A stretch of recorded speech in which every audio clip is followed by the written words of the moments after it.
Alors, nous sommes de retour sur le plateau et je vais présenter les pasteurs qui sont là. Bonsoir, pasteur. Bonsoir, merci. Alors, ça fait un bon bout de temps que vous ne nous avez pas visité ici. Les occupations. Vous avez eu un peu de temps aujourd'hui. Justement. Alors, vous êtes chez vous. On ne vous présente plus. Je crois que les téléspectateurs remarquent votre beau visage et votre belle coiffure. À côté de vous, on a le pasteur Mathieu qu'on ne présente plus également. Bonsoir. Bonsoir mon cher Giscard, bonsoir à tous les milliers de téléspectateurs qui nous regardent. Nous tenons à nous excuser pour le retard. On a eu un petit empêchement à l'embouteillage et autres. Bon, nous sommes là et Imam Mokhtar, il était déjà sur le point. Il était déjà lancé quoi. Les pasteurs ont fui le débat. Nous ne pouvons pas fuir le débat parce que nous portons la vérité et nous sommes là pour divulguer cette vérité. Un bonsoir au DG qui nous permet de pouvoir divulguer cette vérité dans cette chaîne. Et merci aussi aux techniciens. Et bonsoir au prédicateur Alassa. J'espère qu'il a bien appris ce soir. Merci. Je reviens vers vous, pasteur. J'aimerais bien savoir quel qui vous motive à être vraiment là. Je veux parler... parce que tout à l'heure, on a cru que vous ne deviez pas être là, mais vous êtes venu quand même. Vous avez certainement les embouteillages et tout. D'où vient cette motivation? D'où vous vient cette motivation? Cette motivation nous vient de l'amour de Dieu. D'accord. Cette motivation nous vient de l'amour de Dieu et de l'amour de notre nation, de l'amour du peuple. Parce que la Bible déclare que vous connaîtrez la vérité et la vérité vous affranchira. Elle seule peut affranchir la nation, elle seule libère, elle seule rend le peuple libre. Parce que quand le peuple ne connaît pas la vérité, le peuple est sous le joug de l'esclavagisme. Le peuple ne peut pas prospérer. Quand le peuple, pour être libre totalement, il faut être libre dans son esprit, dans son âme et dans son corps. Moïse n'a pas seulement délivré le peuple d'Israël de la servitude, mais il les a amenés à connaître le vrai Dieu. Parce que la guerre que nous avons aujourd'hui dans le monde entier, toutes les guerres que vous voyez dans le monde entier ont pour fond l'adoration. Oui. Le fond de toute guerre dans le monde entier, le fond c'est l'adoration. Les gens recherchent la vérité.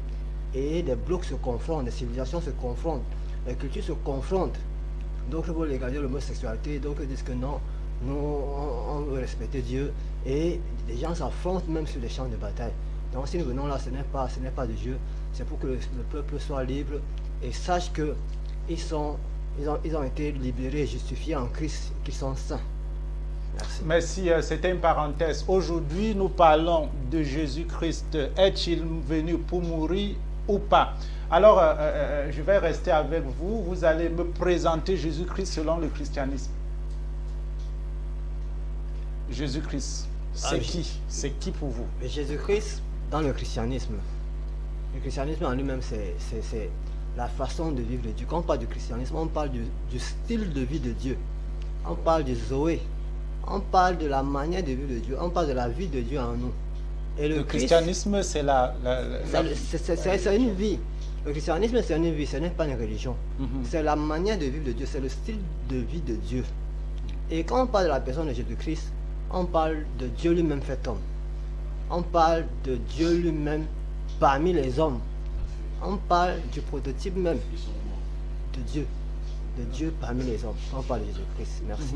Alors, Imam Mokhtar, oui, Jésus-Christ. Alors, Jésus-Christ, pour c'est sur ça que vous étiez avant que les pasteurs n'arrivent. Alors, Jésus-Christ pour les musulmans, c'est qui? Alhamdulillah, Jésus-Christ est un grand messager d'Allah, Azza wa Jal. Ma Masih ibn Maryam illa rasul kada khala min qabl rasul. Jésus-Christ, Surah 5, verset 75. Jésus-Christ n'était qu'un véritable messager d'Allah et le Messie de Dieu, envoyé uniquement aux brebis perdues de la maison d'Israël. Il ne dépasse pas ça. Et il est l'un des rapprochés d'Allah Azza wa Jal. Allah avait envoyé les messagers dans chaque nation. وَلَقَدْ بَعَثْنَا فِي كُلِّ أُمَّةٍ رَسُولًا أَنْ يَعْبُدُوا اللَّهَ وَاجْتَنِبُوا الطَّاغُوتَ فَمِنْهُمْ مَنْ أَضَلَّ اللَّهُ وَمِنْهُمْ حَقٌّ عَلَيْهِ ضَلَالَةٌ فَسِيرُوا فِي الْأَرْضِ فَانظُرُوا كَيْفَ كَانَ عَاقِبَةُ الْمُكَذِّبِينَ. Allah dit, j'ai envoyé dans chaque messager, dans chaque communauté plutôt, un messager. Pour dire aux gens, adorez un seul Dieu unique, écartez-vous de toutes vos divinités. Allah dit, sillonnez la terre et vous voyez les preuves de ceux qui ont mécru quand les messagers venaient, ou bien qui traitaient les messagers de menteurs. Donc Jésus-Christ est venu comme le dernier, ou si la chance existait, comme la dernière chance aux enfants d'Israël, comme garant de la seconde alliance que Dieu avait fait avec la maison d'Israël, la première alliance par Moïse, il disait de la deuxième chance maintenant, par deuxième alliance par Jésus-Christ, comme garant de cette alliance. Vous comprenez un peu. Il est venu enseigner le monothéisme pur aux enfants d'Israël, et il était venu également pour rassembler les enfants d'Israël perdus dans la diaspora pour qu'ils reviennent à Jérusalem autour d'un Dieu unique qui est le Yod-Ha-Wah-Ohé ou le Yahweh. Jésus-Christ est venu, tous les messagers sont venus, tous sont les mêmes. Après le passage de Jésus-Christ, 4 siècles après, il y a une doctrine mondiale de toutes pièces qui est sortie, n'est-ce pas, dans la péninsule romaine, créée par les catholiques, qui sont les mamans. Maman Maria, des autres gens qui sont ici. Regardez, pasteur, nos parenthèses. Tu dis que le christianisme, c'est la manière de vie de Dieu. Bon, on voit le mot christianisme dans la Bible. C'est la manière de vie de qui? De Dieu. Tu entends la plus grande bêtise que tu dis, man. Tu dis que le christianisme, c'est la manière de vie de Dieu. Le christianisme est écrit où dans la Bible? Montre-nous le mot christianisme dans la Bible. Un seul verset où Dieu dit christianisme. Est-ce que ça existe dans la Bible? Dis non, pas sur ça. Je ne voudrais pas rester sur des faux débats, j'aimerais rester centré sur le sujet. Non, tu as parlé du christianisme. J'aimerais dire une chose. On dépose, c'est moi qui ai la parole. Vous avez la parole, je vous ai laissé vous exprimer. Non, c'est ma parole. On doit prêter juste. Oui, allez-y. Laissez-moi m'exprimer. La Bible, ce n'est pas la parole de Dieu. La Bible n'est pas la parole de Dieu. Il y a la parole de Dieu dans la Bible. Et il y a les paroles des hommes aussi. Dieu n'a jamais été un livre quelconque. Quand vous parlez de Bible, moi ça m'amuse. Moi je parle la parole de Dieu, je ne parle pas la Bible. Quand je parle de christianisme. Qui a parlé de Bible? On a dit montre le mot christianisme dans la Bible. Dans la Bible, ça me sert à quoi de vous montrer dans la Bible? Non, ça va te servir, ça va nous aider. Tu ne veux pas nous convertir. On a dit christianisme pourquoi? Oui. Tout simplement parce que les gens qui vivaient comme Jésus, on les appelait des chrétiens. Non, on n'a pas dit chrétien. Suivez. Non, on n'a pas dit chrétien. Le christianisme, c'est une doctrine. Il faut répondre, n'est-ce pas, à la question posée. La doctrine. Pasteur Mathieu, sauve ton fils, pasteur. J'ai dit ceci, monsieur le journaliste. Oui. Montre-nous le mot christianisme dans la Bible. Et le Coran dit que ça n'existe pas. Tu as dit que le christianisme, c'est la manière de vie de Dieu, non? Les gens ont compris. Dit que, et la descente dit que ça n'existe pas, mais c'est un mot venu par nous, les chrétiens. On passe dessus. Mais c'est ce que je suis en train d'expliquer. Oui, donc dis clairement. Est-ce que ça existe? existe dans la Bible? Je vous souvenir que la parole de Dieu n'a jamais été la Bible ni le Coran. Dieu n'est pas un livre. C'est tout, ça va. Dieu n'est pas un livre. C'est tout. Dieu n'est pas un document. Dieu s'est incarné en Christ. Quand on parle de Dieu, on parle d'incarnation en Christ. Dieu fait homme. Le prototype. J'espère que monsieur le journaliste comprend. Monsieur, d'accord, allez-y. Il prend encore la parole et commet encore des erreurs. Il dit que la Bible n'est pas la parole de Dieu. Et c'est que nous, les musulmans, nous avons toujours dit ici que la Bible n'a jamais été la parole de Dieu. Cher pasteur en ligne appelé, on va céder la place à un prédicateur. Aux gens qui n'ont pas, on va céder la place. Ils vont monter sur le plateau, ils vont débattre avec vous, pasteur et nous. On a toujours dit, nous sommes d'accord sur ce point, que la Bible n'a jamais été la parole de Dieu. Ni le Coran. La feuille est là. Non, on ne touche pas le Coran. Parce que la Bible, n'est-ce pas, c'est difficile. Le Coran qui est l'océan, comment tu vas déchiffrer? Vous comprenez un peu? La différence de vous et nous, c'est quoi? Allah dans le Coran, chapitre 3, verset 18. Inna dina indallah islam. La religion auprès de moi, c'est l'islam. Je suis fier de dire, je suis dans l'islam. Fais comme moi avec ton livre. L'islam, c'est la Dieu. Attends. Fais comme moi avec ton livre. Tu dis, Dieu dit, ma voix c'est le christianisme dans la Bible. Si tu fais ça, non, ça c'est mes paroles. Vous avez peur de quoi, pasteur Mathieu? Courir. Allez-y. Fais comme moi, pasteur et non. Vous faites comment? Montre-moi le mot christianisme dans la Bible. Ça n'existe pas. C'est un mot créé par. Ouais. Oui, si ça n'existe pas, alors, monsieur le journaliste, c'est sorti de qui? Maman Maria. Vous montez, Maman Maria. Je n'ai pas encore parlé de Marie. Est-ce qu'il comprend même de enfin, quand tu veux dire Maman Maria, j'aimerais que vous prononciez vous-même le nom. Je ne veux pas prononcer. Voilà, parce que vous êtes en train Le Cameroun est Maman Maria. Je ne veux pas prononcer. Vous comprenez un peu. Ceux qui ont donné le nom plutôt le nom, n'est-ce pas, christianisme. Bon, on rentre maintenant dans le débat. Excusez-moi si je suis ouvert. Je ferme la parenthèse. Donc Jésus-Christ fut un grand messager d'Allah et il ne mourit pas sur la croix. On n'est pas encore au niveau de la mort. Oui, vous nous présentez Jésus-Christ. C'est bon déjà, vous avez dit c'est le messager de Dieu. Envoyé uniquement au brebis de la maison d'Israël, voilà, comme garant de la seconde alliance que Dieu avait promis, n'est-ce pas, avait conclu avec Israël. Parce que si vous me donnez un peu, peut-être 2 minutes, oui, il y a la première alliance que Dieu avait conclue avec Israël. Dans le Coran, ce chapitre, je me dois ici de citer un peu le Coran, et puis je reviens dans la Bible. Dans le Coran, chapitre, n'est-ce pas, 3, à partir du verset, le Coran chapitre 5, plutôt à partir du verset 12. Allah dit dans le Coran, n'est-ce pas, concernant la première alliance. Je ne sais pas si les pasteurs sont au courant de ça. En tout cas, certes, Allah avait pris l'engagement des enfants d'Israël. Nous nommons 12 chefs d'entre eux. Et Allah leur dit, je suis avec vous. Pourvu que vous acquittiez la salat, c'est-à-dire la prière, et tout ce qui va avec, la zakat, l'aumône et la dîme obligatoire.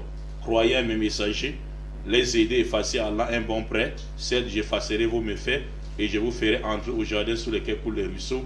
Et quiconque parmi vous, après cela, me croit, il s'égare loin du droit chemin. Donc Allah avait conclu, n'est-ce pas, la première alliance avec les enfants d'Israël basée sur le commandement de Moïse. Et le messager qui était garantissant de cette alliance était Moïse. La même chose que Allah a répété ici, on retrouve dans la Bible également. Pour les chrétiens, le Coran chapitre 5 verset 12, vous allez retrouver la même chose dans la Bible. Exode chapitre 19 verset 3 à 5.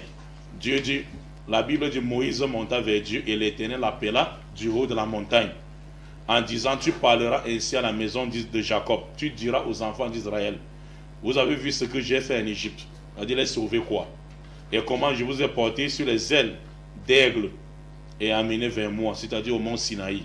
Maintenant, si vous écoutez ma voix et vous gardez mon alliance, vous m'appartiendrez entre tous les peuples, car toute la terre est à moi. Vous serez pour moi un royaume de sacrificateurs et une nation sainte.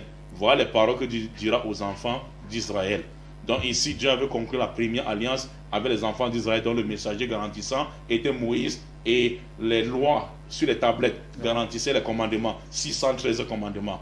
Maintenant, est-ce qu'ils avaient respecté cette alliance?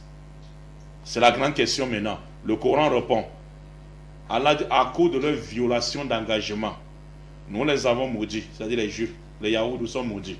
Nous les avons maudits et nous avons endurci leur cœur. Ils détournent les paroles de leur sens et ils oublient une partie de ce qui leur a été rappelé, c'est-à-dire à qui, à Moïse.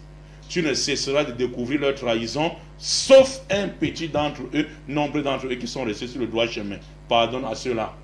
Allah dit que parmi eux, il y a un tout petit nombre qui était resté sur le droit chemin et qui avait gardé la première alliance établie par Allah à Moïse. La Bible le dit également, et ce que je fais là, ça c'est un bon coup. Ici, je ne vous demande pas de salaire, pasteur Mathieu. Donc ici, dans Ésaïe, chapitre 24, verset, on vérifie s'ils avaient gardé l'alliance ou pas. Dans Ésaïe, chapitre 24, verset 4 à 5, à 4 à 6, Ésaïe dit ceci. Ésaïe dit, le pays est triste, épuisé, les habitants sont abattus, languissants, les chefs de peuple sont sans force, le pays est profané par ses habitants, car ils transgressaient les lois, ils violaient les ordonnances, ils rompaient l'alliance de l'Éternel. C'est pourquoi la malédiction dévore le pays, ses habitants portent la peine de leurs crimes. C'est pourquoi les habitants du pays sont consumés, il n'en reste qu'un petit nombre, comme a dit le Coran. Là au moins, le Coran se rencontre avec la Bible là. Pasteur Mathieu, vous n'avez jamais écouté ça. Non, attendez d'abord. Non, chutez, vous n'allez pas. Oui, attendez, on va les donner la parole. Vous allez restituer le temps. Oui. On va profiter, et les pasteurs et leurs fidèles. Voilà, chutez. Donc ici, il n'en reste qu'un petit nombre. À cause de ce petit nombre-là, monsieur le journaliste, Dieu est redevenu sa décision maintenant et avait décidé de faire quoi? Une nouvelle alliance. Donc le garantissant cette fois-ci n'est plus Moïse, mais c'est qui? C'est Jésus-Christ. Donc maintenant, la nouvelle alliance maintenant, dans le Coran, toujours dans le Coran. Il a fini le débat. Donc, ça va, je laisse, je vais revenir dans la Monsieur, nouvelle alliance. non, on n'est même pas là, bon, parce qu'il était en train de... Donnez la parole à Pasteur Machip, Pasteur Machip, nous rentrons maintenant dans le vif du sujet. Est-ce que Jésus est venu pour mourir? Je crois que je devrais aussi revenir. Vous avez le temps, hein, Voilà, oui, vous connaissez déjà l'émission, comment ça se passe. Il a clôturé tout à l'heure en disant que la seconde alliance, en fait, a été faite par Jésus-Christ. Donc, je crois que là, il ne doit pas effacer ça, on doit publier ça. Parce que il a l'air de pouvoir manipuler. Et nous voyons donc...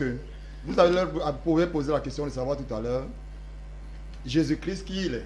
Et j'aimerais présenter Jésus-Christ, selon la parole de Dieu. D'accord. Je suis dans le livre de Hébreux, le chapitre 1. Je bénis encore le Seigneur parce que Imam m'a dit tout à l'heure que la seconde alliance, c'est par lui. Et la première alliance avait été faite par le sang des taureaux et des boucs, par des agneaux. Donc il a fallu que Jésus-Christ aussi, qui est appelé, parce que Jésus-Christ a plusieurs appellations et chaque appellation a une signification bien précise. Quand on dit Jésus-Christ est le Fils de Dieu, cela est prouvé dans la parole de Dieu. Maintenant, Jésus-Christ est l'agneau de Dieu qui est venu pour ôter le péché du monde. Ça aussi, une autre explication. Donc ici, Hébreu nous présente qui est Jésus-Christ, comme vous l'avez si bien posé. Votre question est très instructive et elle va nous aider. Hébreux à partir du chapitre 1, il dit: après avoir autrefois à plusieurs reprises et de plusieurs manières parlé à nos pères par les prophètes, Dieu dans ces derniers temps nous a parlé par le Fils qu'il a établi héritier de toutes choses, par lequel il a aussi créé le monde. C'est par le Fils que Dieu a créé le monde, qu'il a créé toutes choses.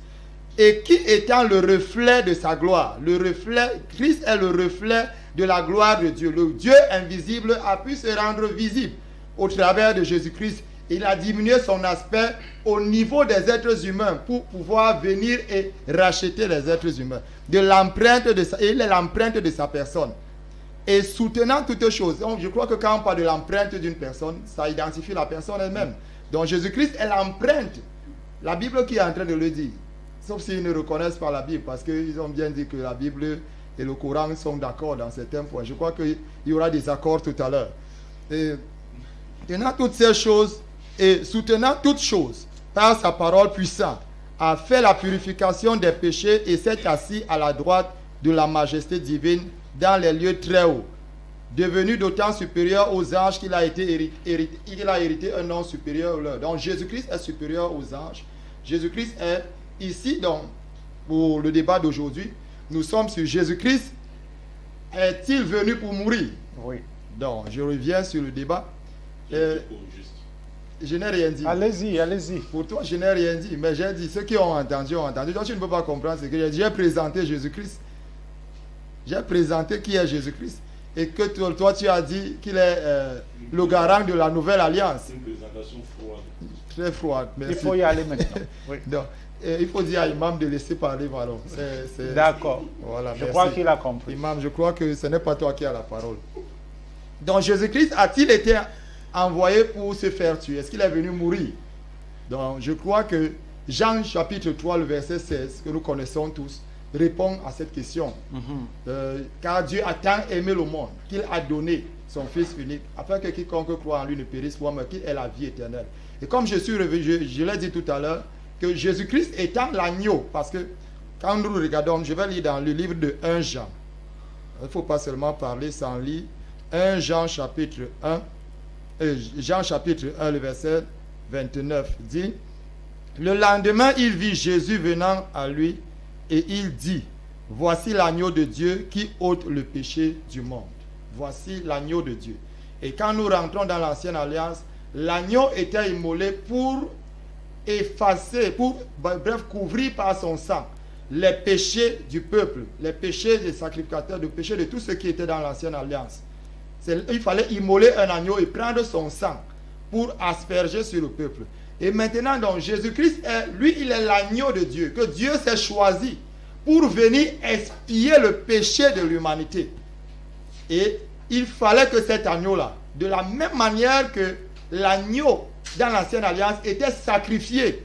Il fallait que cet agneau soit sacrifié pour recueillir de son sang.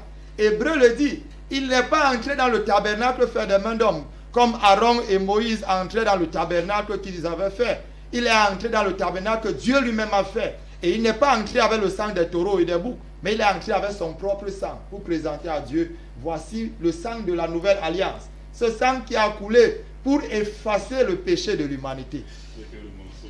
Alors, prédicateur Alassane, est-ce que faut-il automatiquement le sang pour avoir son péché pardonné? Donc vous avez dit que Dieu est zombie. Il n'est pas zombie là. Mais dans l'islam également, on fait les sacrifices. Non, parce que Dieu a besoin du sang, mais c'est pour l'acte de dévotion du musulman vis-à-vis de son Créateur. D'où maintenant, les gens ne comprennent pas le but du sacrifice. Quand on sacrifie, Dieu a ordonné quelque chose. Quand tu le fais, tu es dévoué à l'acte dont il a recommandé. Les gens n'ont pas appris. Ils n'ont pas appris, mais ils parlent toujours. Mais ce qui me fait plus mal, c'est que quand on veut dire que Jésus est venu mourir en donnant son sang, Jésus n'a jamais dit. Parce que si les gens ont dit, la Bible contient la parole de Dieu et la parole des hommes. Jésus a dit, ma nourriture... Enfin, c'est le musulman qui dit, la Bible contient la parole de Dieu et la parole des hommes. La Bible même... Le pasteur dit que la Bible est la parole de Dieu. Parce que lui, déjà, il dit que la Bible n'est pas la parole de Dieu. C'est un début. Toi, tu dis, elle contient la parole des hommes et la parole... Il va se justifier. Hein. Toi, tu dis, il contient la parole, elle contient la parole de Dieu et la parole des hommes. Oui. Ok, Jésus, parce que les téléspectateurs nous écoutent. Jésus dit, moi, je ne fais que la volonté de celui qui m'a envoyé et c'est ça ma nourriture. Quelle est cette volonté? Merci. C'était de venir paître un peuple. Coran 3, verset 49.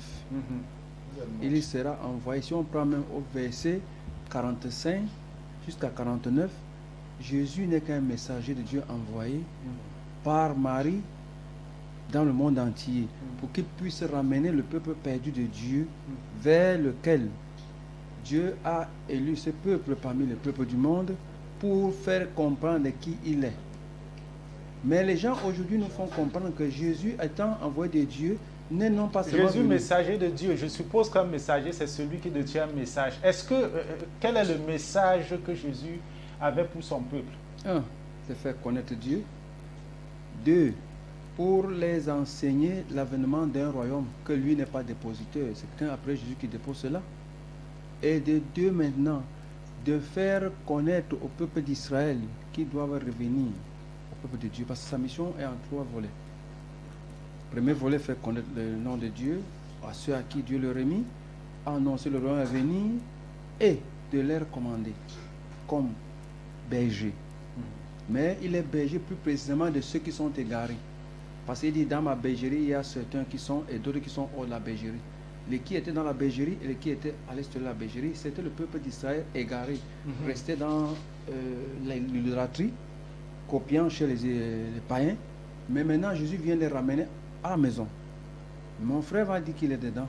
Ça, c'est une erreur grave, une erreur de lecture. La Bible nous fait comprendre que Jésus vient paître Israël. On ne saura dire que Israël est l'humanité. Il y a les Édomites dans le monde ici, les enfants d'Ésaü. Quand Jésus parlait d'Israël, c'est propre qu'aux enfants de Jacob. Jacob est appelé Israël dans les Écritures. Mais puisque les gens veulent aller au paradis forcé, sans passer par le chemin tracé par Dieu, quant à eux deux, on dit, monsieur m'a cité un passage qui m'a plu, dit, vous connaîtrez la vérité, c'était les citations que Jésus a utilisées, vous serez affranchis. Ça, c'est une très belle parole. Laquelle vérité? Celle dont Jésus a apporté en disant aux fils d'Israël, on ne m'a envoyé qu'à vous. Et si ma mission est de vous faire paître, il y a plus exactement ceux qui sont encore hors de la bergerie, il faut qu'ils rentrent pour que mon troupeau soit complet. Et quand son troupeau est complet maintenant, ils annoncent à ceux-là que d'après moi viendra quelqu'un. Mais aujourd'hui, les gens vont nous faire comprendre que non, Jésus n'a jamais dit ça. Ça, ce sont les mauvaises lectures des choses. Jésus dit dans Jean 4, verset 34, Jean 5, verset 30, Jean 17, verset 4. Il y a beaucoup de versets. Je ne suis même pas en train de citer les 15, 17, non. Je souhaite prendre les grandes parties de sa mission. Maintenant, quand les gens sont en train de vouloir nous faire comprendre qu'il fallait forcément que quelqu'un meure pour que l'humanité soit sauvée, Jésus a dit une parole très capitale. Il dit que je sais que la vie éternelle, c'est le commandement de Dieu, pas ma mort. Mais vous allez voir là où Jésus est venu mourir pour que les gens soient sauvés. Là, ce n'est pas la parole de Dieu. Jésus ne dit que ce que Dieu a leur donné de dire. Dieu n'a jamais dit que non, ta mort doit sauver les gens. On trouve ça dans la Bible, que je verserai mon sang pour beaucoup. Jésus dit que c'est que la vie éternelle, c'est le commandement de Dieu. Depuis l'aube du temps, c'est le commandement de Dieu qui donne la vie éternelle. Jésus n'a pas changé cela. Mais les gens viennent maintenant faire la cacophonie dans les tests pour dire que non, Jésus a une fois cité. Jésus ne peut pas se contredire, nullement. Pour dire que non, c'est le commandement de Dieu qui donne la vie éternelle. Non, je verserai mon sang pour beaucoup. Ça n'est pas de parole. Mais il faut qu'on essaie de comprendre une chose, c'est que Dieu ayant voulu faire l'objet du salut, son commandement, les gens n'ont pas compris cela jusqu'à aujourd'hui. Les gens veulent parler tout sans apprendre. Ça me fait mal quand ils viennent au plateau toutes les semaines. On répète les mêmes choses, mais les frères ne prennent pas note. Parce qu'ils n'ont pas appris peut-être. Non, parce qu'ils ne veulent pas qu'on avance. Alors, Pasteur Enoch, alors si Jésus est mort pour que l'homme soit sauvé, alors qu'en est-il donc des commandements, comme venait de le dire le prédicateur Alassane? Les commandements ne serviront plus à rien si on a déjà Jésus qui est mort pour nos péchés, pour que nous soyons sauvés. Merci encore une fois de plus pour la parole. J'aimerais revenir sur effectivement, vous êtes les libre. propos de mes frères bien-aimés. Si on parle de... Levez un peu la voix, hein, parce que là, il faut qu'on vous... Alors, j'aimerais revenir sur les propos de mes bien-aimés, Imam Octave et mon cher Alassane. Jésus, comme mon frère le disait si bien, est l'agneau de Dieu qui ôte les péchés. Ils sont vos bien-aimés? Oui, ils sont nos bien-aimés. S'ils vont devenir, on nous suivra à l'église. D'accord. Parce qu'on ne perd pas le temps, on n'est pas là pour rien. Oui. La finalité, c'est qu'ils vont venir à l'église. Ah, ok. Vous pouvez y aller. On parle de l'ancienne alliance. Et les gens ne comprennent pas ce que... Je ne sais pas si on s'entend parler. Il déclare que Jésus, comme le pasteur Pascal est en train de dire, est l'agneau de Dieu qui ôte le péché du monde. Dans l'ancienne alliance, qu'est-ce qui se passait? Dans l'ancienne alliance, pourquoi le but même de l'ancienne alliance c'était quoi? Pourquoi l'ancienne alliance et pourquoi la nouvelle? Pourquoi l'ancienne alliance? C'était quoi d'abord l'ancienne alliance? Dans l'ancienne alliance, l'homme a toujours désiré se rapprocher de Dieu. L'homme, dans l'ancienne alliance, vivait dans la culpabilité. Oui. Dans la culpabilité. Et l'homme, dans l'ancienne alliance, offrait des sacrifices, présentait des sacrifices à Dieu. Rien que pour être agréable à Dieu. L'homme sur la terre, tout le monde veut plaire à Dieu, tout le monde veut être agréable à Dieu. Donc l'ancienne alliance, c'était les sacrifices, étaient faits à la base des sacrifices. Et ces sacrifices-là, contrairement à ce qu'Imam Mokhtar dit. Parce que je me rappelle, vous avez dit l'ancienne alliance. D'accord, vous allez donc balayer après, allez-y. L'ancienne alliance, dans l'ancienne alliance, on offrait des sacrifices. Et pourquoi on offrait des sacrifices? Pour respecter le commandement. Et l'ancienne alliance parle de la loi. Et sur l'ancienne alliance, personne ne peut respecter le commandement. La religion a un but. C'est pour ça que j'ai dit aujourd'hui que nous ne sommes pas religieux. Dans l'ancienne alliance, personne ne peut respecter. Sous la loi. Ok. Je me répète, sous la loi, personne sur la terre n'a jamais accompli la loi. Et la religion a pour but de tromper les hommes, comme les sectes trompent les hommes dehors, qu'ils peuvent respecter les lois.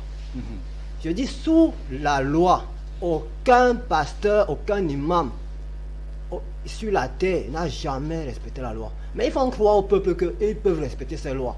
Ils font porter au peuple des charges que le peuple ne peut pas porter. Et eux-mêmes se sanctifiant, se présentant comme saints, comme les pharisiens étaient des hypocrites. Jésus les appelait des hypocrites.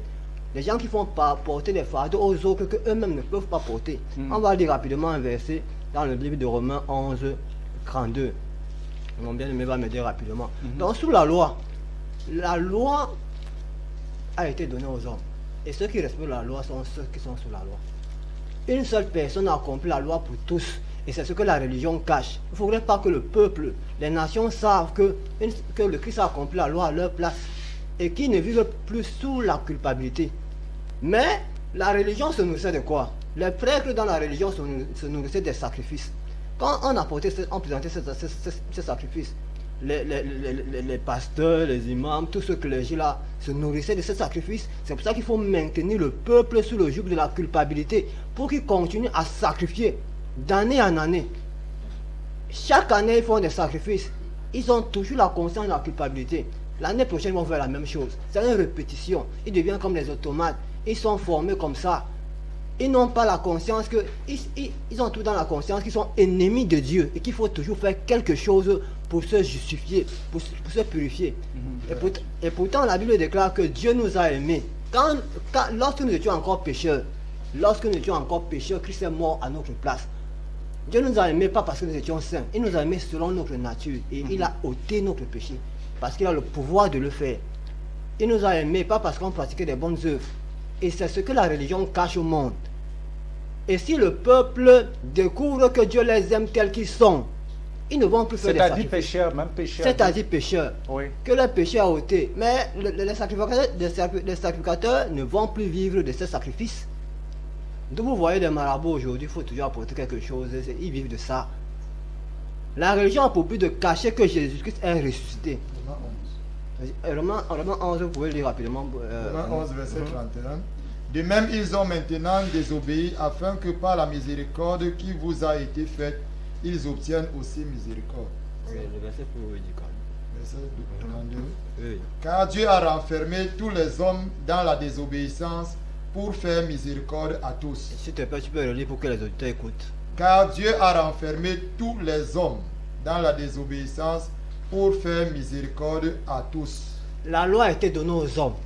Dieu voulait que l'homme ait l'humilité de reconnaître qu'il ne peut pas accomplir la loi. Et la religion aujourd'hui fait croire aux hommes qu'ils peuvent accomplir la loi. Et pourtant, ces pasteurs, ces imams et tout le clergé, personne ne respecte la loi. Ils enfreignent la loi tous les jours. Et ils ne reconnaissent pas l'amour de Dieu pour nous, qui a été manifesté en Jésus-Christ, qui a accompli cette loi à notre place. Donc ça, je voulais juste souligner par rapport à l'ancienne alliance. Un instant, hein.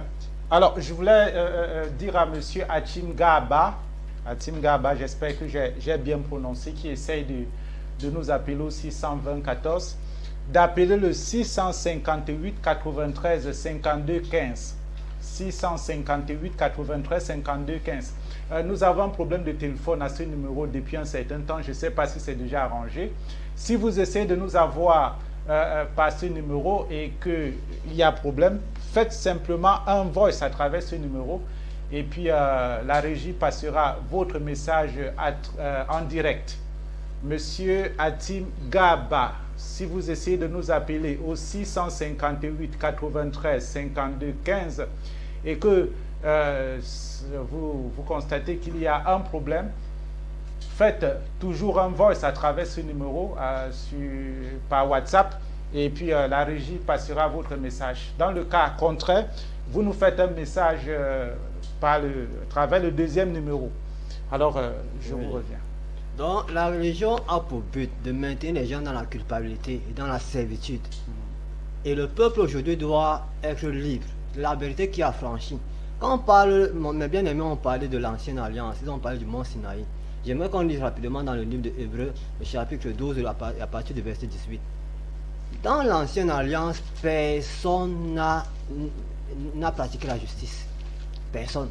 Et on sacrifiait, c'était juste une image des choses à venir. L'image des choses à venir, on se présentait devant le souverain sacrificateur, on apportait chaque année un agneau, un bélier, il sacrifiait, on prenait ce sang pour faire l'expiation des péchés. Le but de ce sacrifice, c'est l'expiation des péchés, où l'homme sait que je suis juste devant Dieu. Donc, comme je le disais tout à l'heure, le sang est incontournable dans le pardon des péchés des gens. Il n'y a pas pardon des péchés sans effusion de sang. Sans effusion, il n'y a pas pardon des péchés. C'est pour ça que sous l'ancienne alliance, on sacrifiait. Et dans la nouvelle alliance, Dieu n'a qu'agréé ce sacrifice. Il dit que, Jésus dit dans Hébreu que tu n'as agréé ni offrande, ni sacrifice, mais tu m'as formé un corps. Et Jean-Baptiste dit que voici l'agneau de Dieu qui ôte du péché du monde. On ne dit pas qu'il couvre, qui enlève, ôter. Parce que Dieu a le pouvoir d'ôter le péché de l'humanité. Et Dieu l'a fait. Et aujourd'hui, la religion cache que ce travail n'a pas été fait. Et que les gens soient toujours maintenus dans la servitude et la culpabilité. Alors, Imam Mokhtar, s'il faut une diffusion de sang pour que le péché de l'homme soit effacé. Alors, c'est inquiétant pour l'homme musulman qui ne croit pas en la mort de Jésus-Christ. C'est pour ça que je dis, enseignez tout ça, dites tout ça, faites ce que vous faites, mais ne mourrez pas dedans. Wallahi, lazy, la ilaha illa huwa, je jure par Allah qu'il n'y a nulle autre divinité qu'à part lui. Enseignez tout ça, faites ça, ne mourrez pas dedans. Si vous avez de sérieux problèmes après la mort, dans la tombe d'abord, après de châtier le jugement dernier. Quand je vois un jeune comme ça, là, un jeune pasteur, qu'on a endoctriné, utilise au moins la raison raisonnable, mon cher ami. Tu traites le Dieu de la Bible de Dieu qui n'est pas omniscient. Il sait que l'être ne peut pas porter quand même ses lois, il leur donne quand même les lois. Tu traites Dieu tu insultes indirectement Dieu de quelqu'un qui n'est pas omniscient. Il sait qu'il ne peut pas respecter. Personne ne peut pas respecter la loi dans l'Ancien Testament. Personne ne peut respecter la loi dans l'Ancien Testament. Dieu a vu que c'est un peu bien. Il a envoyé. Une fois de plus, vous prouvez que le christianisme est satanique. Qui a déjà respecté la loi? Est-ce qu'il peut parler? Tu respectes la loi. Vous commencez. Moi, je vous dis ceci. Faites ça. Dites ça, ne mourrez pas dedans. Tu respectes la Je vous dis, Wallahi, ne mourrez pas dedans. Parce que ça, c'est une doctrine purement Un instant, satanique. s'il vous plaît. Un instant, s'il vous plaît. Pourquoi donc, comme il a dit, Dieu qui est donne omniscient, les commandements, qui est omniscient, alors dont que les cette commandements personne, que la l'autre loi, même ne il peut sait pas que porter. personne ne peut respecter. Pourquoi? Premièrement, Dieu est Dieu. Dieu est souverain. Un être humain ne peut pas poser la question à Dieu que fais-tu? Dieu, c'est le potier. Nous sommes d'argile. Et Dieu nous donne la forme qu'il veut. Il nous emmène quelque part. Si Dieu dit que ce vase est pour la destruction, qui sommes-nous pour dire que non? Et Dieu, Donc, Dieu a décidé comme ça. Dieu voulait montrer à l'homme son incapacité à accomplir la loi et de se référer à lui seul Dieu. Maintenant, regardez maintenant comment on va les confondre par rapport à ce qu'ils disent. Parce que les messieurs ne savent même pas de quoi ils racontent. C'est un dogme basé sur rien. Sur une maison, n'est-ce pas, qui va s'écrouler. Pasteur Eno, pouvez-vous tuer? Ça dépend de ce que vous entendez par Non. Pouvez-vous tuer, retirer une âme que Dieu a rendue sacrée, tuer, faire mourir, séparation du corps physique de l'âme que nous connaissons, envoyer quelqu'un à la morgue? Pouvez-vous tuer? Moïse a tué. Non, je n'ai pas demandé Moïse.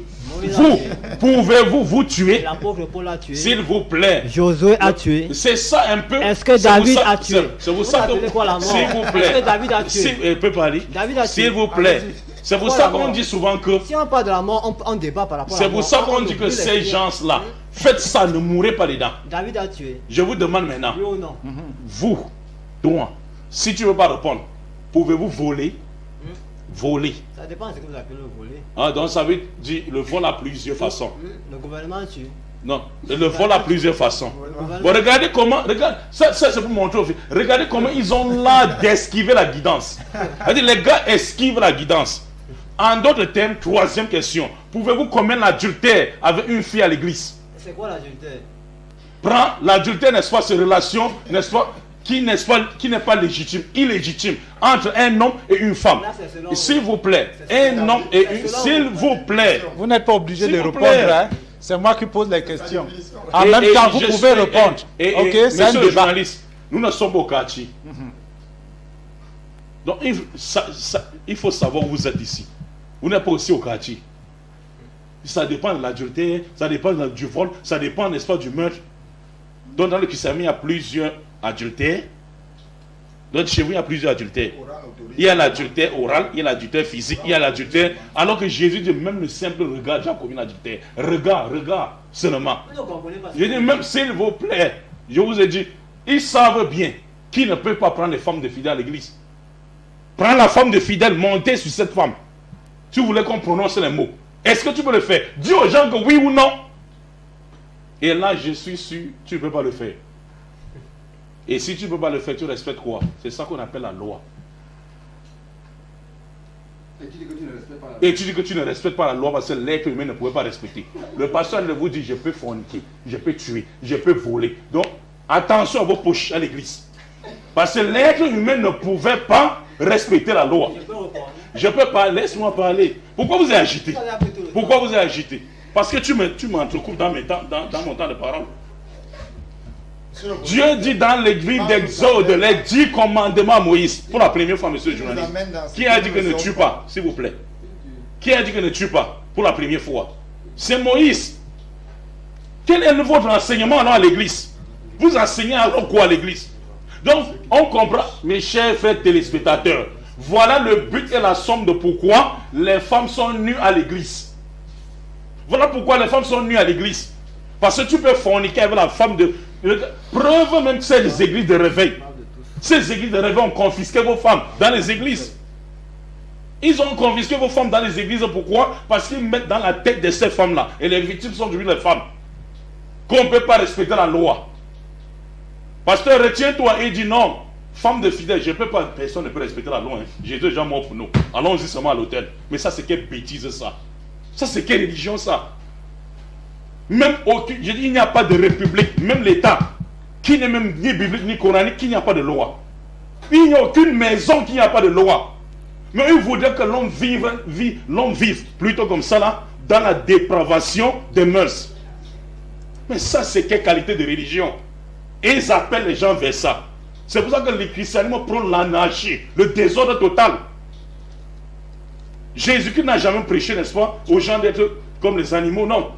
Ils ne savent pas que Dieu avait donné à Moïse la loi concernant les civils. La loi alimentaire. Jusqu'à aujourd'hui, les Juifs respectent la loi alimentaire, ils ne mangent pas le porc. C'est votre sauce. Voilà les Juifs. Personne n'a respecté la loi. Les Juifs ne mangent pas le porc. Donc ils n'ont pas respecté la loi ici. Le porc n'est pas la loi. Lévitique 11, verset 6. Mais c'est la loi qui respecte.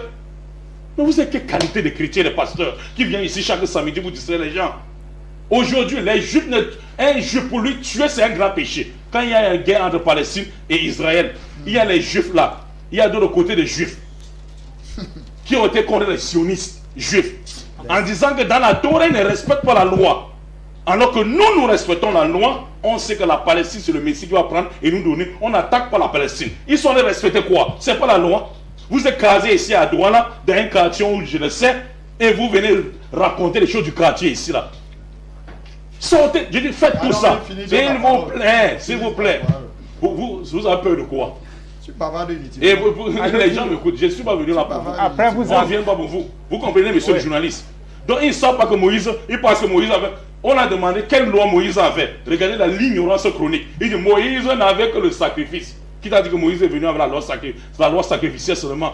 Il y avait la loi sur la nutrition, la loi alimentaire.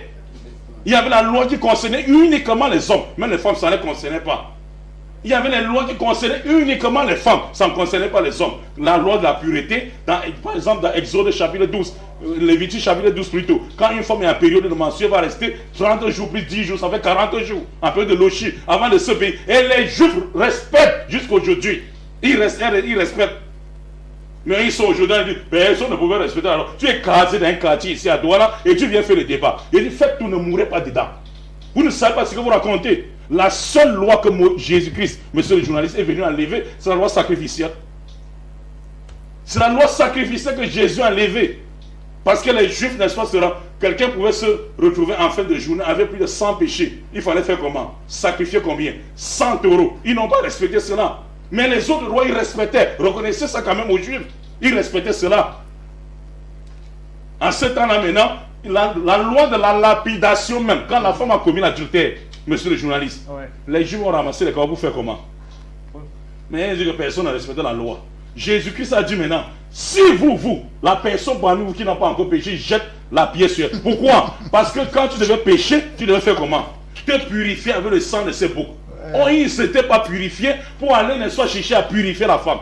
Jésus a dit à la femme, va et ne pêche plus. Il a remplacé la loi de sacrifice par la loi de pardon. Et c'est pour ça qu'il était venu. Par la loi de pardon, il dit, va, ne pêche plus. Il n'a pas dit, va pécher. Je vais mourir sur la croix pour toi. Mais quels sont ces enseignements sataniques? Jusqu'on a demandé dans Matthieu chapitre 5, verset 17 à 20. Un instant, les sacrifices que les Juifs faisaient quand ils péchaient, c'était dans quel but? Dans le but de purifier, de se faire purifier. De se faire purifier. Et c'était seulement ce qu'on appelle la loi sacrificielle. Prenez la parole, qu'on va les donner la parole. Dites-nous que les Juifs n'ont pas respecté la loi alimentaire. Si vous êtes courageux. Vous avez, dites que les Juifs n'ont pas respecté la loi. Vous avez... Monsieur le journaliste, je voulais chuter, s'il vous plaît. Je voulais chuter avec un verset avant de vous les donner la parole. Oui. Dans Matthieu chapitre 5, chers téléspectateurs, pour vous montrer la véracité de ce qu'on dit. On donne l'argument, maintenant on s'arrête. Et après, on va les demander les arguments. Dans Matthieu chapitre 5, verset 17 à 20, Jésus dit ceci. Ne pensez pas un seul instant que je sois venu supprimer la loi et les prophètes. Ne pensez même pas. Comme cela, ils lisent pas la Bible. Je suis venu non pour abolir, mais pour donner leur vrai sens. Dans la Bible-ci, français courant, s'ils ne comprennent pas bien. Pour donner le sens de la loi. Le sens de la loi. Et il dit, tant que les cieux et la terre existeront, il ne disparaîtra pas de la loi. Un seul trait de lettre ou un seul iota avant que tout cela soit accompli. Et si quelqu'un, mis en garde maintenant, supprime un de ces plus petits commandements, enseigne aux gens, comme sur le plateau, il sera appelé petit dans le royaume de Dieu. Il dit, ne mourrez pas avec. Dites ça et ne mourrez pas. Je n'ai pas fini le verset, je cite juste le verset. Oui. Et il dit maintenant, si en vérité, je vous le dis, si votre justice ne surpasse pas celle des scribes et des pharisiens, vous n'entrerez point dans le royaume de Dieu. C'est-à-dire, si vous ne mettez pas en pratique 3 fois la loi, plus que les scribes et les pharisiens, n'espérez pas le paradis. Donc dites-nous, si les Juifs n'ont pas respecté la loi alimentaire et la loi vestimentaire, et le courage de le dire. Alors, vous avez été interpellé, pasteur Inof. Je vous laisse le temps de... Merci encore une fois de plus pour la parole. Jésus a dit ceci. Si vous aviez appris ce que signifie je prends plaisir à la miséricorde et non au sacrifice. Oui. Parlez un peu plus fort. Et Jésus a dit ceci. Oui. Je cite. Si vous aviez appris ce que signifie je prends plaisir à la miséricorde et non au sacrifice, vous n'auriez pas tué des innocents. Vous n'auriez pas tué des gens pour rien. Il m'a appris le verset de la femme qu'on a attrapée en flagrant de lit d'adultère. Jésus par là voulait montrer au clergé et à la religion de cette époque que vous êtes tous pareils. Vous êtes tous pareils. Il n'y a que la grâce de Dieu seul, et l'amour de Dieu seul, qui sauve l'homme. C'est pour ça que Jésus a dit que si vous aviez appris ce que signifie je prends plaisir à la miséricorde et non au sacrifice, que quand tu viens, tu lappides une femme, après tu pars, tu égorges un mouton, tu te purifies. Après tu viens encore, tu sacrifies, tu lapides une autre. Non. J'ai lu un verset, Romains 11, 12, que Dieu a renfermé le monde, a renfermé l'homme dans le péché afin que personne ne se glorifie. Afin que personne ne se glorifie de ses propres œuvres. Parce qu'aucun homme n'a jamais accompli la loi. Un seul a accompli pour tous, c'est Jésus-Christ. Et quand le même dit qu'on ne respecte pas la loi, moi ça m'amuse. Ça m'amuse parce que nous, on respecte la loi. Hein? Comment respectons-nous la loi? L'amour, c'est l'accomplissement de toutes les lois et les prophètes. Si tu aimes, tu ne voles pas. Si tu as l'amour de ton prochain, tu ne couches pas sa femme. Si tu aimes, tu ne mens pas. Mais si tu dis que tu pratiques la loi, tu es un hypocrite. Parce que par derrière, tu vas lapider les gens et tu fais les mêmes choses. Il n'y a que l'amour seul qui accomplit toutes les lois et toutes les prophéties. C'est vous qui ne comprenez rien. Je suis en train de vous dispenser un cours. Tu devrais prendre ton bic. C'est la question que vous posez. Bon, on va lire rapidement. Les Juifs actuels respectent la loi alimentaire. On va lire Romains 10. La loi alimentaire. Oui, et les ça lois sert à quoi quand tu parles? Allez-y. La loi cérémonielle. Quand tu les autres. La Bible déclare ceci. Quelle loi? Si tu accomplis, s'il y a 100 commandements, si tu accomplis 99 commandements, tu pêches contre un seul, tu es coupable de tous. Ça, vous savez au moins. Vous savez au moins. Donne le verset. Hein? Donne le verset. Tu es coupable. Tu vas te donner le verset. Tu vas te donner le verset. Tu es pressé. Tu es pressé. Oui, on est pressé. Tu vas te donner le verset, tu auras honte. Tu auras honte. Si tu as accompli, s'il y en a 100, tu enfreint un seul, tu es coupable de tous. Dans le De verset, tout. wow. De tout. Écoute. Quand Paul t'a Allez-y. Écoute, tu es Ouais, coupable sur de ta tout. barbe. L'amour seul est l'accomplissement de toutes les lois et des prophètes. La religion aujourd'hui n'enseigne pas l'amour, mais enseigne la loi.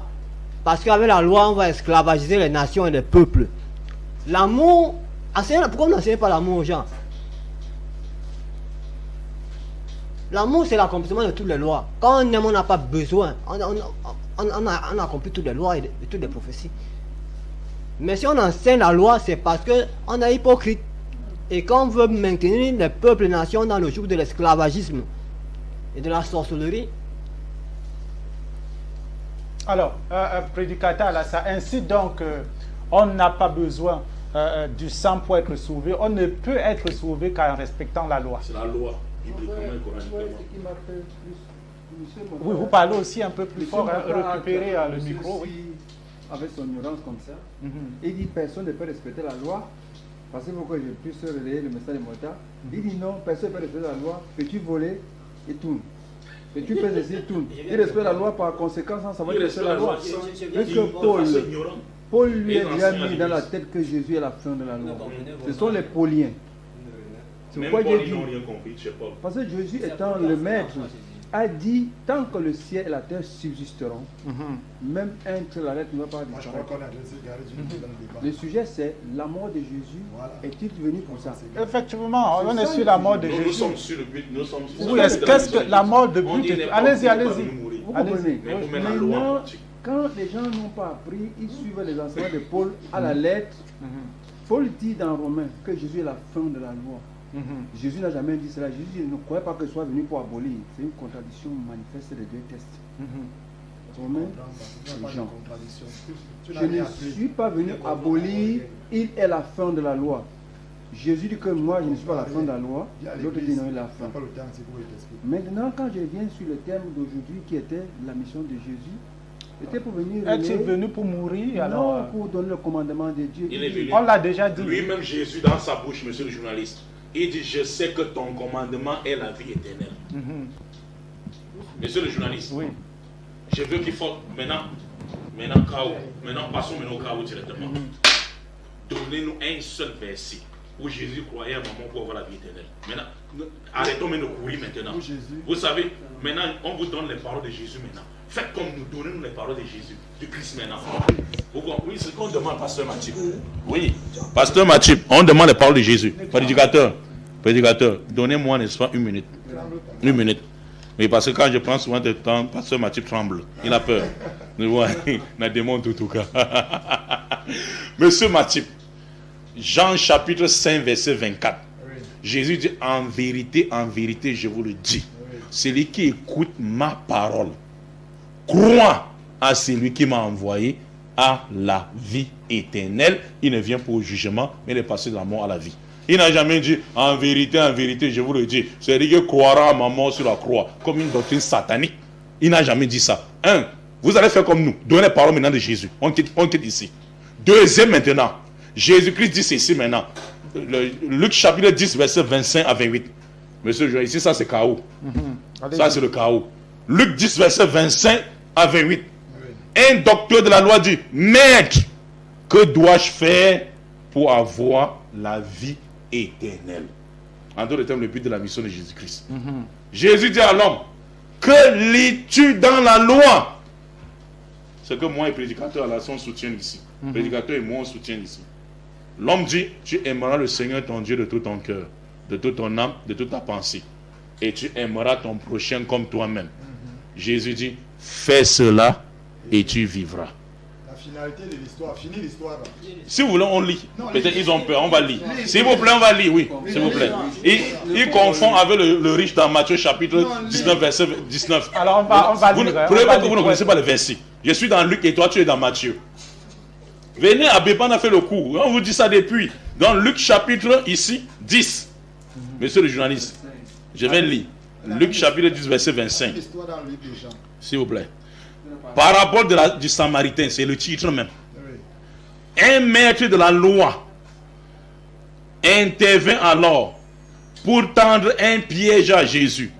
Et il lui dit, Maître, que dois-je faire pour recevoir la vie éternelle? Français courant. Mais non, on va comprendre. Écoute, Jésus, écoute.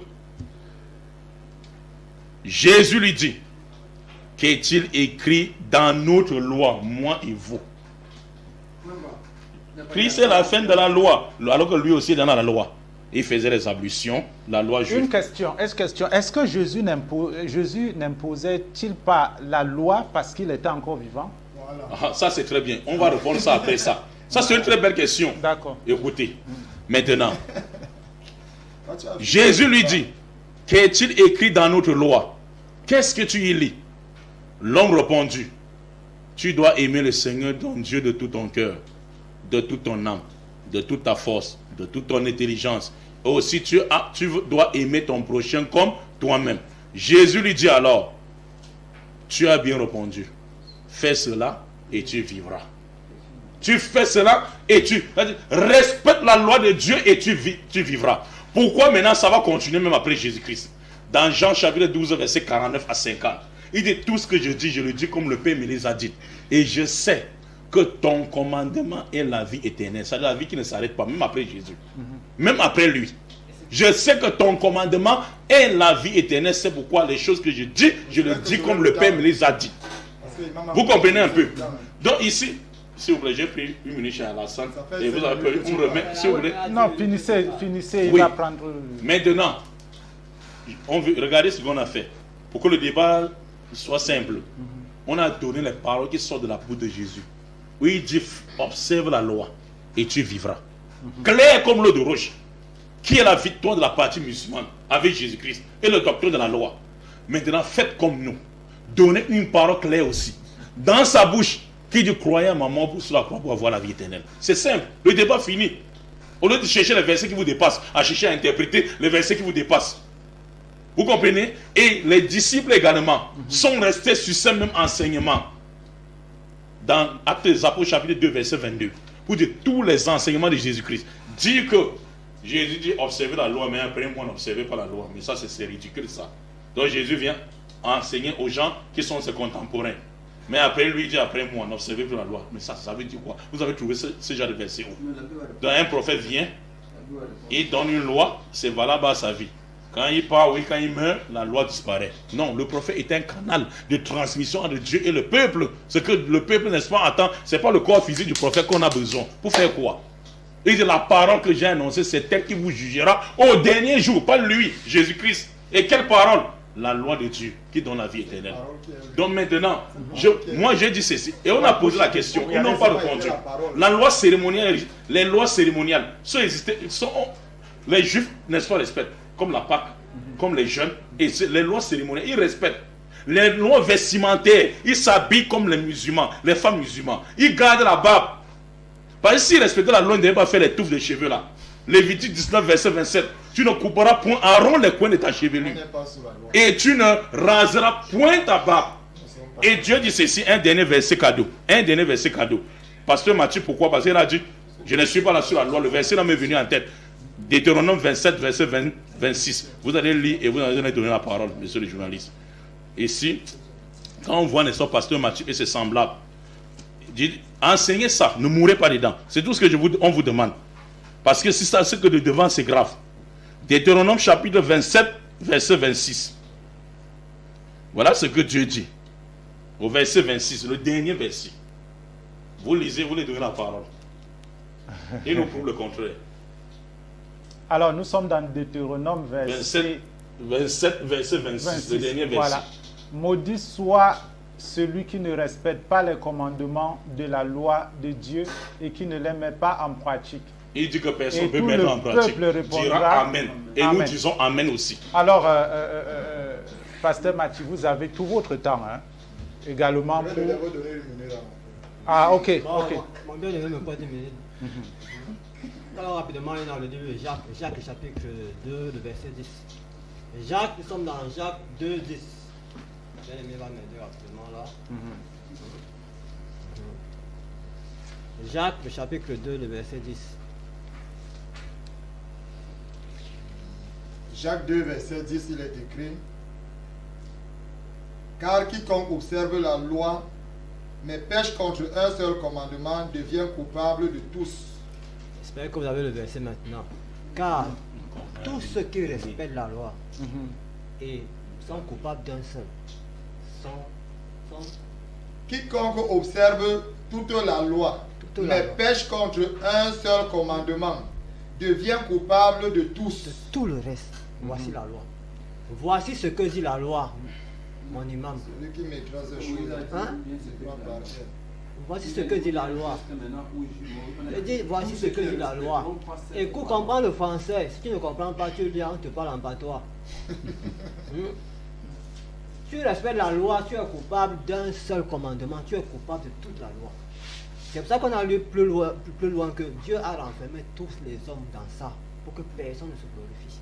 Mais c'est propre, que personne ne tape la main à la poitrine. Ainsi donc, si je vous comprends bien, Dieu donne les lois uniquement pour empêcher à l'homme de se glorifier. L'homme sous la loi, l'homme est incapable De respecter, oui, on a compris. Et l'homme doit savoir que il doit reconnaître ses limites il doit à travers reconnaître sa faiblesse. L'homme doit travers reconnaître les sa Avoir faiblesse. besoin d'un sauveur. C'est là où naît le besoin de sauveur. Et sous l'ancienne alliance, ils reconnaissent ça en faisant des sacrifices, en offrant des sacrifices. D'accord. Et ces sacrifices-là n'ont pas été agréables à Dieu, n'ont pas été agréés par Dieu. Et Dieu maintenant donne maintenant l'agneau qui ôte le péché du monde et que la religion refuse d'accepter. Et empêche les peuples et les nations d'accepter, de reconnaître pour que ces gens-là soient justifiés et présentés à Dieu de manière agréable. On va lire rapidement dans Galates 3, 10, 13. D'accord. Le dernier, il finit par même. Il doit finir avec Imam. Galates 3, verset 10. Car tous ceux qui s'attachent aux œuvres de la loi sont sous la malédiction. Tous ceux qui s'attachent aux œuvres de la loi, qui se revendiquent la loi, qui se revendiquent le mont Sinaï. Car il est écrit, maudit est quiconque n'observe pas tout ce qui est écrit dans le livre de la loi et ne le met pas en pratique. Et ne le met pas en pratique. Et ne le met pas en pratique. Maudit, tous ceux qui sont sous la loi sont sous la malédiction de la loi. Et la malédiction de la loi, c'est que tu ne peux pas l'observer. C'est pour ça que vous voyez les gens, ils sont fous ici dehors parce qu'ils sont dans des conditions. Parce que tu ne peux pas observer. On t'a dit que ne porte plus le boubou là. Tu vas seulement oublier, tu vas seulement porter ça un jour. C'est ça la loi. L'amour de Dieu, nous sommes tous sauvés par l'amour de Dieu en Jésus-Christ. L'agneau de Dieu que le péché. Mais dans de Dieu, ce cas, Dieu a dans ce envoyé cas, le Christ pour venir mourir, pour sortir l'homme de la malédiction de la loi. tous sont sauvés alors. Tous sont sauvés. Il n'y a personne Tous ceux qui qui ira en croient enfer. en personne- Jésus-Christ, Ah, ok. tous ceux qui croient au sacrifice de Christ sont sauvés. C'est sont ça la justifiés, différence. Sont justifiés, sont sauvés. C'est ça la différence. D'accord. D'accord, je reprends ma minute. Je suis dans le livre de Jean, le chapitre 10. Imam, il a chaud ce soir, hein. Il transpire. Il refuse la Jean grâce. chapitre 10, à partir du verset 15. Il a demandé tout à l'heure de pouvoir donner les versets bibliques, là où Jésus lui-même parle. Donc ici, c'est Jésus qui est en train de parler, je vais le rappeler. Comme le Père me connaît, et comme je connais le Père, et je donne ma vie pour mes brebis. Jésus dit, je donne ma vie pour mes brebis. Parce que le thème, c'est est-ce que Jésus est venu pour mourir. Je donne ma vie pour mes brebis. Il dit, j'ai encore d'autres brebis qui ne sont pas de cette bergerie. Celles-là, il faut que je les ramène. C'est pour ça qu'on vient, si tu as posé la question tout à l'heure. C'est pour ramener les imams Mokhtar, afin qu'ils entrent dans la bergerie, là où Jésus est le bon berger. Elles entendront ma voix. C'est pour ça que nous venons, que vous entendez la voix de Dieu. Et il y aura un seul troupeau, un seul berger. Verset 17. Le Père m'aime parce que je donne ma vie afin de la reprendre. Jésus dit, je donne ma vie. D'autres disent que non, il n'est pas venu donner sa vie. Il est venu pour donner les commandements. Mais Jésus est en train de dire ici qu'il donne sa vie. Il donne sa vie. Je ne sais pas quel, ou la vie ou le commandement. Ils vont me dire tout à l'heure. Et verset 18 déclare, il continue, c'est Jésus qui parle. Il dit, personne ne me l'ôte, personne ne l'a ôté, personne n'a arraché la vie de Jésus. Mais il est venu pour la donner lui-même. Il dit, mais je la donne de moi-même volontairement. Je la donne de moi-même volontairement. Il dit, j'ai le pouvoir de la donner et j'ai le pouvoir de la reprendre. Tel est l'ordre que j'ai reçu de mon Père. Jésus dit, Ici, il a demandé le verset. Je crois que là où il est là, il est Kéo. Donc, ici, par exemple, si je reviens sur le livre d'Apocalypse, Apocalypse chapitre 5, là où il y a eu conseil dans le ciel, où Dieu voulait libérer l'homme, vu sa condition. Alors, on a un téléspectateur. Oui. Les chrétiens, là, souvent, ils pensent que si on dit Dieu, là, c'est quelque chose qu'il faut imaginer. Ça leur tête. Lui qui est en train de parler, ce petit garçon qui est en train de parler, il faut lui faire savoir que si on dit Dieu, là, c'est pas quelque chose d'imaginable. Tu ne peux pas imaginer ce qui est Dieu. Chez vous, ce que vous pensez, c'est Jésus-Christ qui est devenu, qui était Dieu et qui est devenu l'homme pour venir sur le sol où nous vivons aujourd'hui et le train qui est mourir. C'est le même Dieu qui meurt. Est-ce que vous imaginez? Est-ce que vous imaginez? C'est pourquoi ne faut pas venir sur les écrans en français de n'importe comment. Si on parle de Dieu là, c'est parce que vous-même, là où vous êtes là, c'est parce que vous ne savez pas qu'est-ce qui est Dieu. Qu'est-ce que vous appelez par Dieu? C'est pourquoi vous avez ce genre de problème. Mais si Dieu là, si tu comprends qui est Dieu, tu ne peux pas imaginer que quelqu'un qui est Dieu va venir nous toi tes péchés. Or, si Dieu même t'a déjà montré, qu'est-ce qu'il faut faire pour avoir s'éloigner des péchés? Si Dieu était venu pour mourir, pour tes péchés, pourquoi il te dit de ne pas boire la bière, de ne pas boire l'alcool, de ne pas faire les péchés, de ne pas accoucher avec une femme que tu n'as pas mariée? Pourquoi il te dit tout ça? Pourquoi ce Dieu-là te dit tout ça? Il est déjà mort pour toi tes péchés. Toi, tu ne sais pas qu'à chaque jour, toi, tu pêches. Tu pêches, parce que tu marches au sol. Tu piétines les autres animaux au sol. Tu ne sais pas qu'à chaque moment, tu es en train de pêcher. C'est pas... Si vous venez toujours souvent vous apporter de n'importe comment comme ça, nous les musulmans, ça nous tâche au cœur. Grand merci, mon frère, les téléspectateurs. Merci, merci monsieur, vous pouvez revenir quand vous voulez. Alors, c'était à vous, pasteur Matip. Oui, je vais juste dire à notre frère Togolais qui est au Ghana. Oui, on a notre téléspectateur.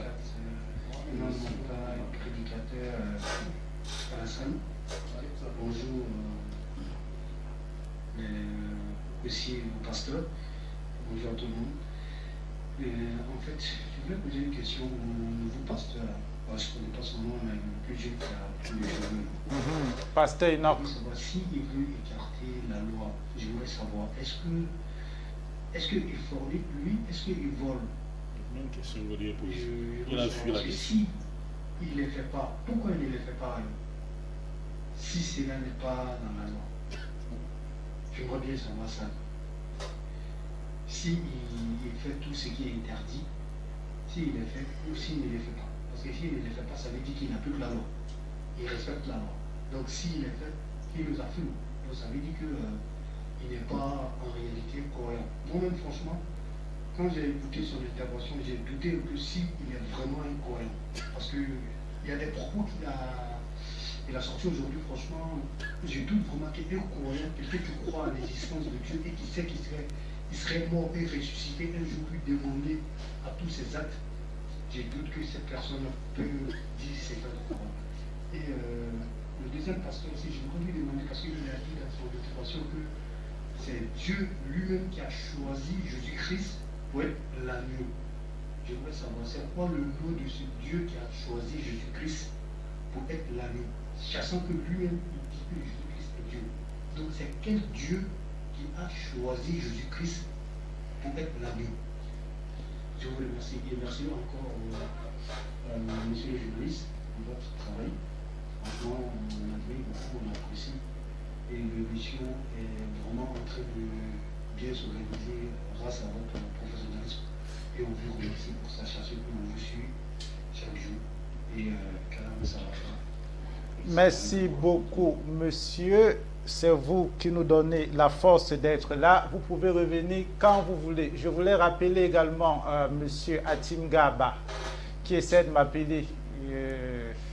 Je vous ai dit, vous pouvez faire le voice au 258 93 52 15 parce que probablement vous essayez ce numéro, ça ne passe pas. Faites le voice WhatsApp sur ce numéro et vous passerez à l'antenne. Nous avons des petits soucis de téléphone en ce moment. Vous faites un voice et ça passera. Je ne sais pas à travers quel canal vous nous regardez en ce moment. Je ne sais pas si c'est à travers les réseaux sociaux ou devant votre petit écran à la maison. Mais, alors là, je continue à voir les appels sur le deuxième numéro. Appelez plutôt le 658 93 52 15 ou alors faites un message vocal WhatsApp. Je donne toutes ces précisions pour que la régie nous envoie votre contribution. Alors, Pasteur Machip, c'est à vous la parole. Et je voudrais répondre déjà aux téléspectateurs parce que nous sommes là pour eux. Et le bien-aimé Togolais qui est au Ghana, et je voudrais lui dire que si nous venons ici, nous devons nous respecter. C'est le pasteur Enoch, c'est pas un enfant, c'est pas un petit garçon comme il l'appelle. Parce que même Jésus a enseigné les docteurs de la loi à 12 ans au temple. Et Jésus, je crois dans son Coran qu'il y a parlé dans le berceau. Donc ici on ne parle pas d'âge. Parce que Jésus a dit, avant que Abraham, qui est votre père en qui vous croyez, ne soit même, moi Jésus que vous voyez aujourd'hui, je fus. Donc Jésus a existé. Je suis. Donc Jésus a été. Je suis. Je suis. Bien je fus. Non, je n'ai pas je fus. Voilà. Je ne suis pas alors. Pourquoi tu me mens? Il était, il est et il vient. À tout bout des champs du monde. Il était, il vient. Quand tu ne connais pas, il faut apprendre. Il faut apprendre. Le prédicateur Momo le dit toujours. Bon, vous allez m'aider avec votre Coran. Vous allez m'aider à lire un verset. Lis dans ton Coran. Oui, il m'a monté à lire. Lis dans ton Coran. Non, il faut lire. N'est-ce pas, tu as toujours le Coran, il s'allait lis, non? Lis. Quand il demande la Bible, il donne souvent. Bon, je t'ai déjà donné ma Bible ici maintes fois. Si tu veux, je te la donne. Lis. Ah, d'accord, il n'y a pas de problème. Dans Sourate 19, le verset 33, parle de ce que nous sommes en train de débattre aujourd'hui. Il a dit que la paix soit sur moi au jour où je naquis, au jour où je mourrai, au jour où je ressusciterai. Ça parle de Jésus, de la mort, de la résurrection de Jésus. Cette sourate. Ils peuvent rire comme ils peuvent. Non, vous faites... J'ai dit la sourate 19, le verset 33. C'est ce que j'ai dit. Note bien et lis dans ton Coran. Elle parle de la mort et de la résurrection de Jésus. Donc on vient ici, on dit que Jésus n'est pas mort. Alors même dans le Coran, c'est écrit. Il est mort et il est ressuscité. Donc, et je voudrais dire... Je voudrais rappeler aux téléspectateurs qui venaient d'appeler tout à l'heure, parce que nous sommes là pour eux. Sans eux, nous ne devons pas être là. Donc, je voudrais lui dire que Jésus-Christ, comme je l'ai dit dans l'entrée de mes propos, Jésus-Christ a beaucoup de titres. Et chaque titre a une explication bien précise. Et ce qu'il a posé comme question, c'est un thème d'un débat. Donc, je ne peux pas lui répondre comme ça à la volée. Parce qu'aujourd'hui, j'ai présenté Jésus-Christ comme l'agneau de Dieu qui est venu pour ôter le péché du monde. Et c'est Jean-Baptiste qui le présente comme ça. Il dit, voici l'agneau de Dieu qui est venu pour ôter le péché du monde. Et quand on rentre dans la loi sacrificielle de l'agneau pour la purification des péchés, on voit que cet agneau était bel et bien sacrifié. Et le sang répandu sur le peuple.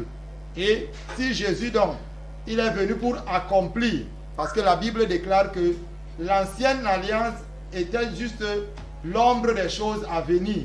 Mais l'accomplissement de tout ce qu'il y a eu dans l'ancienne alliance, ça se trouve en Jésus-Christ. Jésus-Christ a accompli tout ce que, tous les sacrifices, toutes les lois dont Imam Mokhtar est en train de citer ici. Jésus-Christ les a tous accomplis. Voilà pourquoi il est la somme de toutes ces choses-là. Lorsque tu cherches le sacrifice, tu vas le trouver. Tu cherches le Fils de Dieu, tu vas le trouver. Tu cherches le Fils de l'homme, tu vas le trouver en Christ. Parce qu'il porte tous ces noms-là en lui. Et tous ces noms-là ont bien des significations. Je vais lire dans le livre de Apocalypse. Apocalypse chapitre 5. Oui, rapidement. C'est vrai que vous allez me dire que je ne vous ai pas donné assez de Oui, temps. Mais je n'ai pas eu assez de temps. Imam a pris tout le temps. voilà, on a un téléspectateur là. Vous voyez, souvent mes amis chrétiens me font rire. Ils disent que les lois de Jésus-Christ travaillent, fonctionnent quand il est là. Maintenant, quand Jésus n'est plus là, il est mort pour leurs péchés. Maintenant, ils utilisent son sang pour se purifier. Où est-ce qu'ils trouvent le sang? Où se trouve le sang de Jésus? Il y a quelque part où on a versé le sang de Jésus et à chaque moment, tout le monde entier a le sang de Jésus. Combien vaut ce sang-là? Est-ce que vous voyez? Vous voyez, souvent, il faut. Vous lisez bien, mais vous ne comprenez pas ce que vous lisez.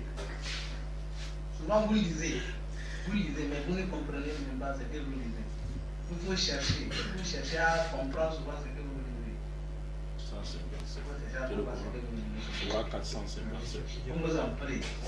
Nous, on souhaite, notre souhait est qu'un jour, on se retrouve tous ensemble, musulmans. Parce que c'est là où il y a la vérité. Tous les blabla, les papas que vous faites là. Beaucoup d'entre eux, les pasteurs là, beaucoup d'entre eux savent la vérité. Mais parce qu'ils sont déjà habitués à vous mentir,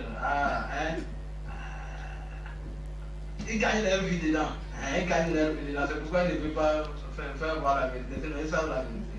Mais ici, il faut faire la vérité. Merci beaucoup, Monsieur Fofana. Je vais lire quelques messages. Je sais que la régie me fait des signes. Hein. On a commencé l'émission un peu trop tard. Je vais satisfaire les téléspectateurs. La régie va me donner quelques secondes encore, quelques minutes. Assalamu alaikum au imam et shalom au pasteur. Et paix sur toi, monsieur le journaliste. Je m'appelle Moubarak et je suis au nord du Cameroun, à Garoua. S'il vous plaît, monsieur le journaliste, que mes questions soient répondues par tous les deux. Si Jésus-Christ est mort sur la croix, alors quelles sont les dernières paroles de Jésus sur la croix? Sinon, le pasteur, lisez la sourate 4, versets 171 et 172. Merci, monsieur le journaliste. C'est Moubarak depuis le Grand Nord. Alors, je vais lire ça tout à l'heure parce qu'Imam Mokhtar, si la régie me le permet. Bonsoir, monsieur le journaliste. Les pasteurs disent que personne ne peut respecter la loi. Luc, chapitre 1, verset 5 à 6, c'est le passage qu'il donne. Du temps d'Hérode, roi de Judée, il y avait un sacrificateur nommé Zacharie ou Zachari, de la classe d'Abia. Sa femme était d'entre les filles d'Aaron et s'appelait Élisabeth. Tous deux étaient justes devant Dieu, observant d'une manière irréprochable tous les commandements et toutes les ordonnances du Seigneur. C'est M. Maloum Boukar, notre fidèle téléspectateur, qui nous écrit. Merci beaucoup. Qu'en est-il de l'Europe? Qu'en est-il de l'Europe? Je vous en prie. Qu'en est-il de l'Europe? Ici, les gens qui dansent, boivent, Jésus meurt, même si... Je vous en prie. Qu'en est-il de l'Europe? Ici, les gens qui dansent, boivent, Jésus meurt, même ces gens-là, ou comment? Bon, alors, Jésus est mort pour ces gens qui boivent et qui dansent. Voilà. Ou comment Poutine a tué les gens? Jésus est-il mort? Alors, c'est difficile à comprendre ce qu'il a écrit. Bonjour, monsieur Giscard. Vous êtes très élégant aujourd'hui. Merci. Comme tous les samedis d'ailleurs, heureusement, lui au moins. Alors, merci beaucoup. S'il vous plaît, demandez au pasteur. Il dit, Dieu a tant aimé le monde qu'il a donné son Fils unique. Le Dieu qui a tant aimé le monde et qui a donné son Fils unique là, Jésus-Christ, comment il s'appelle? J'ai l'impression que c'est celui qui venait de nous appeler, qui a écrit. Il admet qu'il y a un Dieu qui a donné son Fils Jésus-Christ. Pour que personne qui a du discernement, ce Dieu-là ne peut être Jésus. Donc, qu'il nous donne son nom, s'il vous plaît, Monsieur Penn, depuis Paris. Bien à vous, merci, Monsieur Penn. C'est là les fidèles téléspectateurs. Alors, j'ai encore bonsoir, et monsieur. Alors, là, celui-là nous dit juste bonsoir. Ok. Salam alaikum. C'est juste vous souhaiter bon vent à vous et à votre chaîne. Imam Mokhtar, qu'Allah vous bénisse abondamment. Ibrahim depuis Ouagadougou. Alors, la régie qui me fait, je vais juste vous remercier d'être venu une fois de plus. Vous, les pasteurs, vous n'avez pas, ça n'a pas été facile pour vous d'être là. Nous vous remercions une fois de plus, vous qui êtes là régulièrement. Pasteur Machip, Pasteur Enoch, prédicateur à Lassa, et puis Imam Mokhtar. Comme il est de coutume ici, chez nous, vous allez vous faire une accolade fraternelle avant de clôturer cette émission. Ne mourrez pas dedans. Faites-le, ne mourrez pas dedans. Ne mourrez pas dedans. Parce que non, ne mourrez pas dans le christianisme. C'est ça qui a la vie. Oui, ça dans la vie. C'est écrit dans la vie. Les sacrifices des péchés, qu'est-ce que vous avez commencé dans le Bien. Mesdames, Messieurs, merci de nous avoir regardé une fois de plus ce jour. C'est votre émission. Soyez branchés tous les samedis. Sans vous, nous ne sommes rien.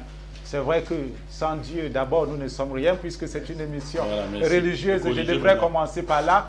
Mais c'est grâce à vous également que cette émission existe et sans vous, nous ne trouvons pas l'obligation d'être là. Soyez toujours scotchés tous les samedis. Prenez soin de vous et bon week-end.